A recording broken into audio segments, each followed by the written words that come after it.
Friends, कैसे हो आप सब? आई होप सब बहुत अच्छे होंगे। सबकी पढ़ाई भी और सबकी लाइफ भी काफ़ी अच्छी चल रही होगी। मैं हूं आपकी अपनी Khushboo ma'am, biology master teacher at Vedantu. तो आज के सेशन में ना आप लोगों को सबको पता है कि आपका पेपर में कौन कौन से टाइप्स के क्वेश्चंस आते हैं। तो बायो के सारे क्वेश्चंस को आपको अटेम्प्ट कैसे करना है, आज मैं आपको वही बताने वाली हूँ। बहुत छोटू सा सेशन है, मेक श्योर ज़रूर करना कि आप स्टार्ट से एंड तक ज़रूर अटेंड करो।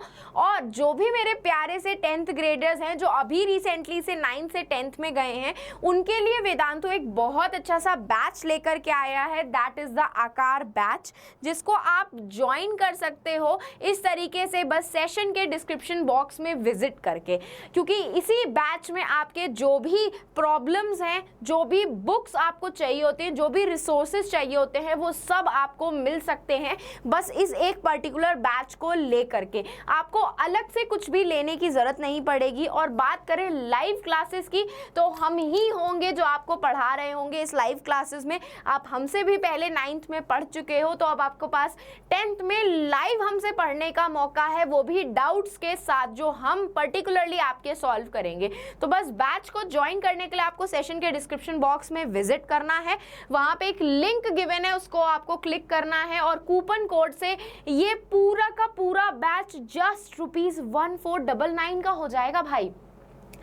मतलब जानते हो, एक महीने में 125 रुपए, इतनी की तो आपकी बुक्स नहीं आती हैं और ये सब कुछ चीज़ें आपको इसमें मिलने वाली हैं। तो एक बार वेबसाइट पे जाकर के विजिट आप लोग ज़रूर कर देना, आपके लिए काफ़ी अच्छा बैच होने वाला है। चलो तो लेट्स बिगिन आवर सेशन कि भाई क्या क्या होने वाला है, कैसे हमें बाकी सारे क्वेश्चंस को सॉल्व करना चाहिए। तो if I talk about the questions, तो आप सबको पता है कि क्वेश्चंस आपके इस तरीके के आते हैं। MCQ टाइप क्वेश्चंस होते हैं, असर्शन एंड रीजन क्वेश्चंस होते हैं, शॉर्ट आंसर टाइप जो कि आपके 2 और 3 मार्कर के क्वेश्चन होते हैं, केस बेस्ड क्वेश्चन आपके 4 मार्कर के होते हैं एंड आपके लॉन्ग आंसर 5 मार्कर के होते हैं। ठीक है, तो अगर मैं बात करूं आपके MCQ बेस्ड की, तो ये आपकी डायरेक्ट इंफॉर्मेशन को जज करते हैं। लेकिन कभी कभी अगर आपको क्वेश्चंस का आंसर नहीं पता है तो आप एलिमिनेशन मेथड का यूज कर सकते हो। जैसे कि अगर मैं बात करूं कि which cell contains the cell wall, तो आपको पता है सेल वॉल जो होती है वो प्लांट सेल में ही प्रेजेंट होती है, और बाय चांस उसमें ऐसे ऑप्शंस दे दिए जो सारे के सारे प्लांट से रिलेटेड है, तो आपको स्पेसिफिक फंक्शन, स्पेसिफिक चीज पे फोकस करना है कि आपका सेल वॉल जो होती है पर्टिकुलरली किस में प्रेजेंट होती है। भले सारे ऑप्शंस प्लांट के आ रहे हो, लेकिन आप स्पेसिफिकली प्लांट को ही मेंशन करोगे। तो इस तरीके से कुछ एलिमिनेशन मेथड का यूज करके आप लोग केयरफुली रीड करके, अगर इन केस में आपको MCQ क्वेश्चंस नहीं आते हैं तो आप अपने हर एक क्वेश्चन का इसी तरीके से आंसर कर सकते हो। और बस एक ही चीज आपको गोल्डन टिप दूंगी, that is the practice.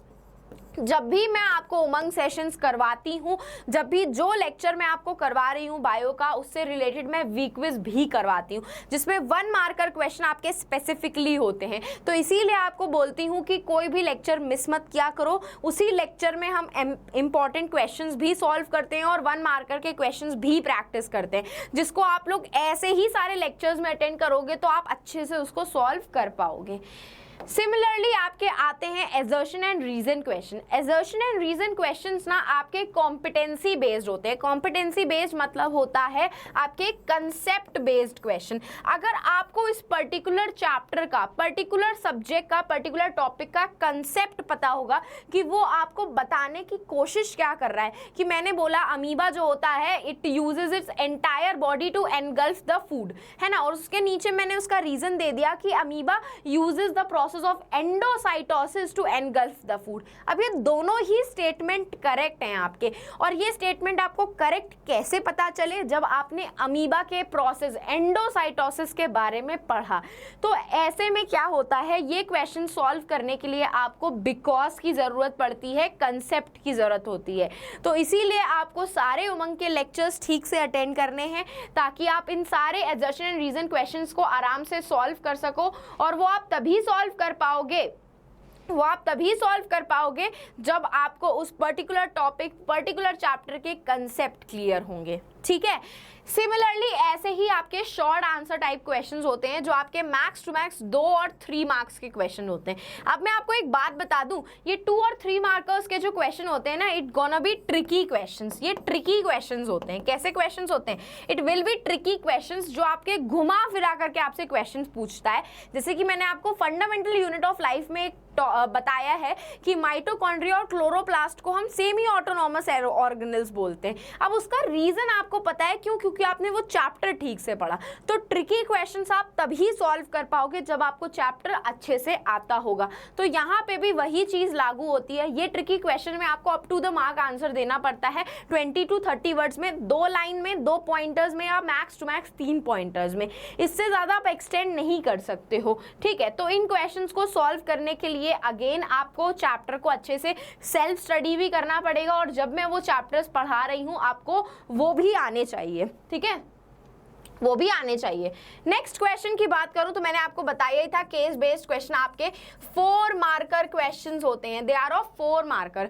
4 marker questions कैसे होते हैं? 4 मार्कर क्वेश्चन यूजुअली ना आपके एक्टिविटी बेस्ड क्वेश्चंस होते हैं। जो आपकी बुक में एक्टिविटीज दी हुई हैं, एक्टिविटी बेस्ड क्वेश्चंस होते हैं। तो एक्टिविटी बेस्ड क्वेश्चंस ना वो आपकी ये टेस्ट करते हैं कि अगर इन केस आपने जो चैप्टर पढ़ा है उसको आप अपनी रियल लाइफ में अप्लाई कर पा रहे हो कि नहीं कर पा रहे हो, या आपकी रियल लाइफ थ्योरीज से रिलेटेड होते हैं। जैसे कि मैंने बोला हाइपोटोनिक सॉल्यूशन, तो हम जब किशमिश को हाइपोटोनिक सॉल्यूशन में रखेंगे तो वो क्या हो जाती है? स्वेल हो जाती है। क्यों? क्योंकि उसमें एंडोऑस्मोसिस का प्रोसेस होता है, पानी बाहर से अंदर आने लगता है। तो ऐसे ही कोई आपको इमेजिनरी सिचुएशन दे दी जाएगी हाइपोटोनिक सॉल्यूशन की, तो अगर आपने कंसेप्ट ठीक से पढ़ा होगा कि पानी किधर से किधर मूव कर रहा है, तो आप वो इमेजिनरी सिचुएशन को भी सॉल्व कर पाओगे। तो कुछ इस तरीके के एक्टिविटी बेस्ड क्वेश्चंस इसमें पूछे जाते हैं। And let me tell you, in activity based questions को मैं आपके अपकमिंग वीक के शेड्यूल में ऐड ऑन करने वाली हूं, ताकि आप ये एक्टिविटी क्वेश्चंस को अच्छे से पढ़ पाओ और समझ पाओ, ठीक है। और लास्ट में आ जाते हैं आपके long answer type question. Long answers ना क्वेश्चन कुछ ऐसे होते हैं कि आपका एक ही क्वेश्चन होगा, सिंगल क्वेश्चन होगा, और उसी में ही आपके सब पार्ट्स होंगे, which contains the sub parts. जैसे कि ए पार्ट हो जाएगा आपका, बी पार्ट हो जाएगा आपका, सी पार्ट हो जाएगा, जिसमें आपको वन लाइन का आंसर लिखना पड़ेगा, वन लाइन या टू लाइन का आंसर लिखना पड़ेगा। और ये लॉन्ग आंसर्स तो होते हैं, लेकिन ये आपके ऐसे नहीं होते कि आपको इसमें कहानी लिखनी होती है। इसमें ना बायो के सेक्शन में इसमें सब टॉपिक्स दिए होते हैं, सब क्वेश्चन, सब पार्ट्स दिए होते हैं, जिसमें आपको 1 या 2 लाइंस में, 1 और 2 पॉइंटर्स में कंप्लीट करना होता है। और ये क्वेश्चंस ना यूजुअली आपके डायरेक्ट क्वेश्चंस होते हैं, मतलब आपसे सीधे सीधे सवाल पूछ लिया जाएगा कि माइटोकॉन्ड्रिया को हम power house of the cell बोलते हैं, तो कौन सी पावर और कौन सी करेंसी वो जनरेट करता है, वो आपको पता है, ATP, that is the adenosine triphosphate. तो इस तरीके के डायरेक्ट क्वेश्चन इस लॉन्ग आंसर टाइप क्वेश्चंस में पूछे जाते हैं। बस ये क्वेश्चन के सब पार्ट्स गिवन होते हैं जो आपको सॉल्व करने पड़ते हैं, और जिसमें 1 और 2 पॉइंटर्स आपको मेंशन करने पड़ेंगे। इससे ज्यादा कुछ मेंशन करने की जरूरत ही नहीं पड़ती है। तो बस यही था आपका कुछ इंपॉर्टेंट से क्वेश्चंस, जो सारे different types of question exam में आपसे पूछे जा सकते हैं। तो बस अब जाते जाते क्या करना है, आपको टेलीग्राम चैनल को ज्वाइन करना है, ताकि आपसे कोई भी इंपॉर्टेंट अपडेट्स हमसे मिस हो जाए। और अगर आपको मुझे पर्सनली रीच आउट करना है तो आप मुझे इंस्टाग्राम पे रीच आउट कर सकते हो, खुशबू_भाटिया मेरा इंस्टाग्राम का अकाउंट है। तो बस अब मेरे प्यारे सारे से सेल्स, जाते जाते क्या करना है, सेशन को लाइक करना है, चैनल को सब्सक्राइब करना है, और इसे अपने फ्रेंड्स के साथ शेयर करना तो कतई मत भूलना, ताकि उनका भी क्लास 9 में हमारी तरह, आपकी तरह भला हो जाए। अब हम फिर मिलेंगे चलते चलते ऐसे ही नेक्स्ट अमेजिंग सेशन में। तो bye guys and take care.